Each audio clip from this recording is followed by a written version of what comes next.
Hello, Earth Science students. This is Mr. Benner here, and I'm going to go over what conduction, convection, and radiation are.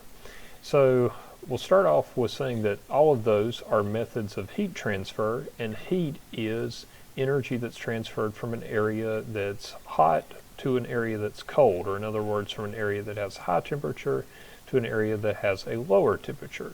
All of these heat transfers will continue until some equilibrium temperature is reached between the hot area and the cold area. In other words, they'll eventually come to the same temperature and heat transfer will stop.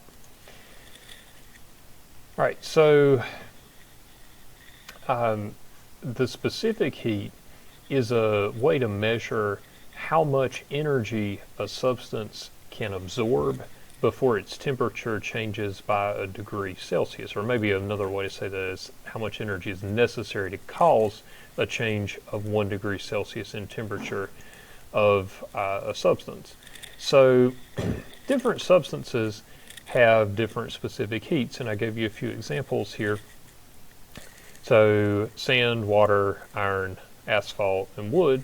And as you look down the list, the one that has the highest specific heat is water, and the one that has the lowest specific heat is iron. If you think about what happens if you put those materials out in the sun, for example, or really any heat source, like a metal pan, for example, like the iron, it would heat up much quicker than the water would, simply because it has a lower specific heat. So it doesn't take as much energy to heat the iron up. So you put it out, the iron heats up faster, the water heats up slower. Water makes a really good coolant because it has a high specific heat. So that means its temperature doesn't go up as quickly as it absorbs heat. So that's why water is mixed in with the antifreeze in a car engine or a truck engine to help absorb the heat being generated by the engine to keep it from overheating. Another thing that you might be able to think about with this is perhaps getting out of the car to go to maybe a beach or a lake or ocean or whatever.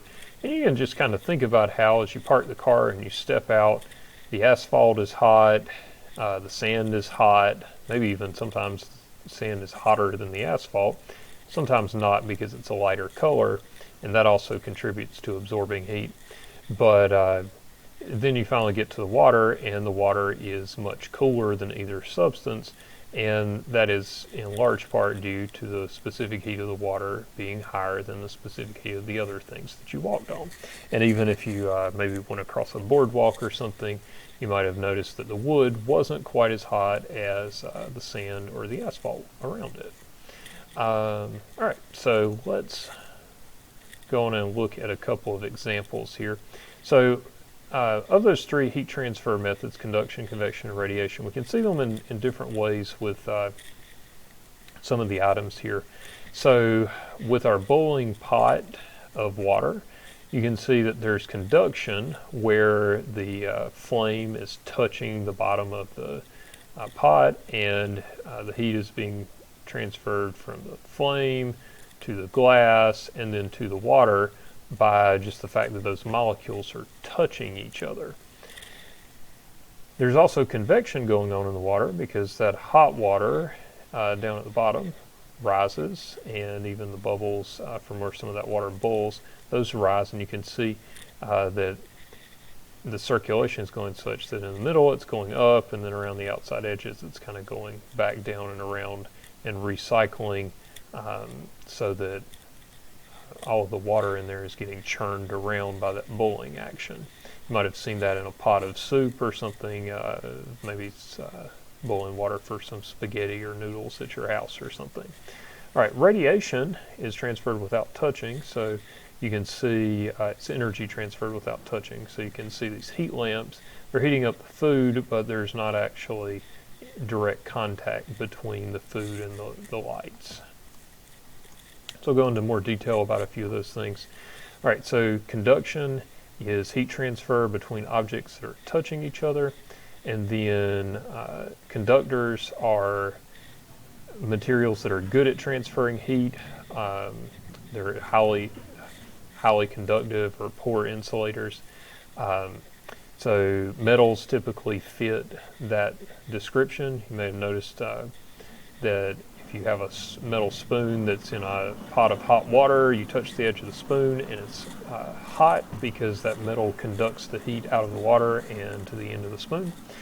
Insulators do the opposite. They prevent heat transfer. And some examples of things that make good insulators: fiberglass, cotton, wool, feathers, and those are all things that maybe get put into a coat to help keep the heat in your body from being conducted to the surroundings during the wintertime. All right, convection is heat that's transferred by fluids that move. Fluids include gases and liquids.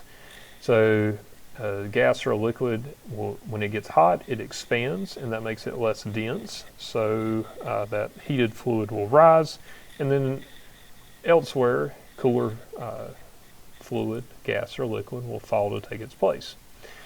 This happens in a lot of places in earth science. It'll be kind of a recurring theme for us that we'll see. In the ocean, there are convection currents. In the atmosphere, the global wind patterns are caused by convection currents. And even in the mantle, the Earth's mantle, that there are convection currents that kind of cause everything to move around, and that gives us the movement of the tectonic plates. Okay, here's an example.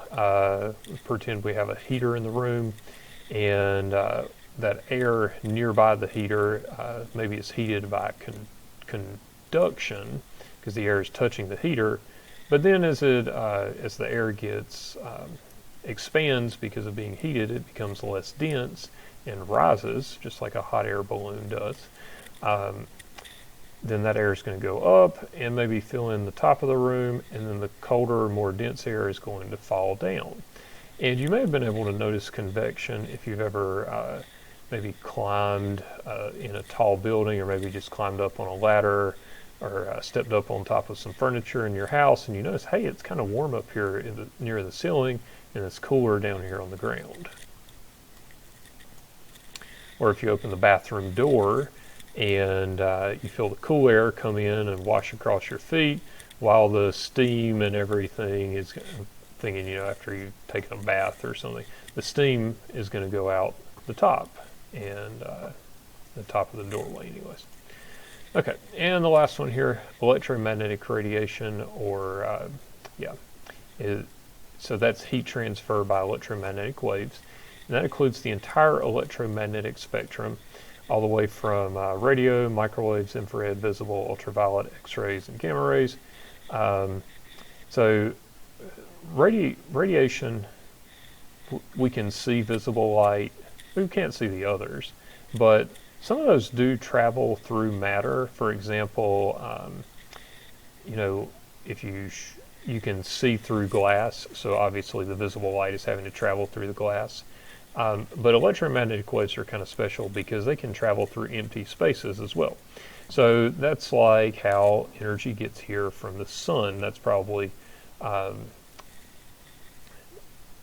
the most talked about, energy source for our planet, is that we have that energy from the sun coming in to power everything, particularly the primary producers, the plants, and algae and such, and that feeds all the food webs on the earth, and also provides the energy to keep our atmosphere warm enough to support life. If we were farther from the sun, or if the sun didn't produce as much energy, our planet might be more like Mars or Pluto, where it might not be warm enough for people to really live here, or any other living things. All right, so that's going to wrap up our lesson on conduction, convection, and radiation. Thanks for watching.